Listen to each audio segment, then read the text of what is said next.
I guess it was also important that China was an agricultural society largely, where it was very important to do a lot of things collectively. You had to build a whole lot of canals, you had to build a whole lot of dams, you had to build a whole lot of waterworks, and for that cooperation was very important.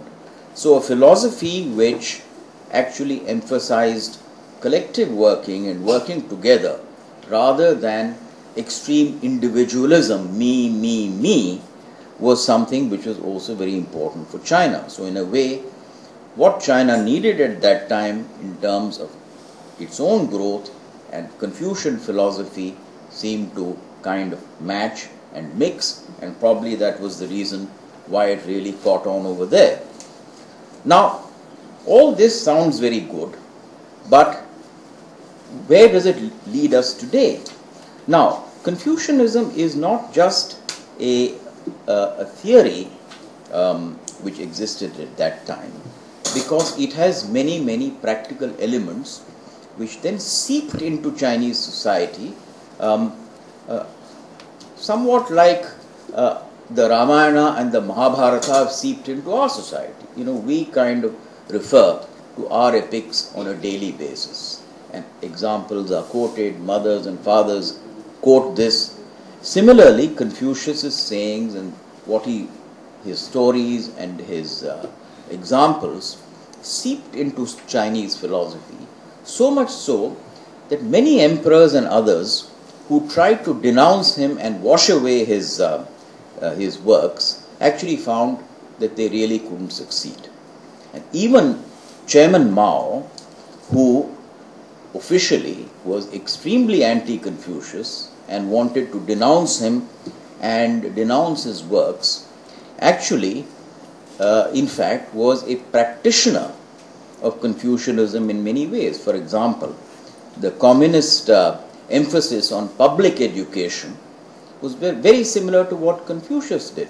Confucius set up what is known as the first university in the world, which I actually visited in the town of Chufu, his birthplace, where under a tree, very much like in India, under an apricot tree, he gathered 5 students. They were all poor boys only at that time, not from rich and aristocratic families, as used to be the case then. Only those people could get educated.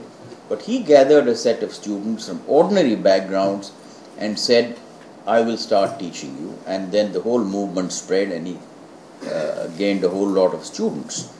And this became the first example of public education anywhere, and it spread into the well-known Chinese examination system and so on over the next several centuries.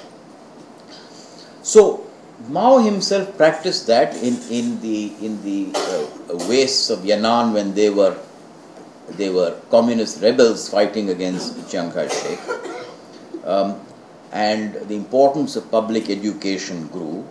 And there are many examples of how Confucian thought and practice, whether it is the role of government, whether it is the concept of harmony, whether it is the role of education, has resounded in China right through for many years, ever since Confucius was around. Another very important aspect of this Confucian thought was the role of collective working.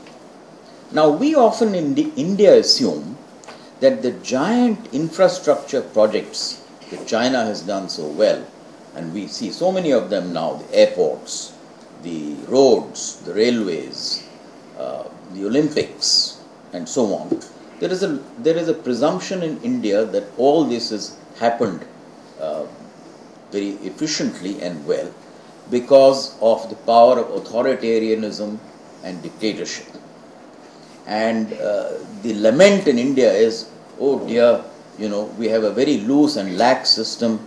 If we only had a system like that, things could work over here. Now that, of course, I don't think that is the right conclusion. But even the first assumption that it works because of the power of the gun is, I think, wrong. Because if you go back in history in China, the greatest works of, gigantic infrastructure were actually done not in modern China, but in ancient China.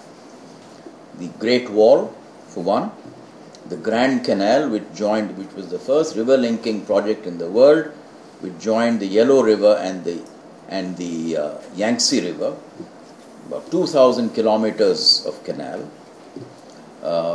The giant works of Dujiangyan, which have been in Sichuan, which converted 2 million hectares into rice growing area. They were all done or just around the year 0, a few years BC or 400 years AD in the case of the canals. And very interestingly, unlike huge monuments elsewhere in the world, they were not memorials to emperors or dead people.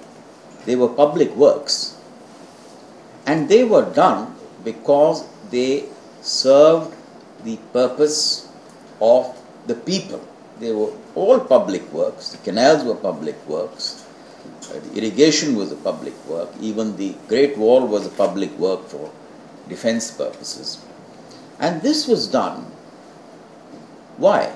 Because it was an example of Confucian action, action for the public good, action for the people, collective cooperation, and action in pursuit of a single-minded purpose. And this is a very important thing that I am coming to, that right from ancient times, 200 BC onwards, there has been the thought of an idea of China, an idea of China. The China geographically of those days and today may be different. What China is today took shape roughly about 300 years ago in terms of geographical territory, and what was there in 200 BC was geographically different. But the idea of China as a unity, a civilization, was there. And the idea that all Chinese people must do something for that unity was there. Now, whether it was because China was an agricultural society and people had to collaborate, or whether it was any other reason, there have been a lot of speculation. But this was a very important basis on which people came together. So you had this whole kind of set of ideas of action starting from the individual, going out in concentric circles through groups, right up to the government, that we are all one together, that we sort out our differences in some kind of a harmonious manner, that we pay attention to education, that we give importance to relationships between people and conduct them in a harmonious manner, that we cooperate in great works, and that government is an extension and not an opposition to the individual, form part of what I call a Chinese psyche.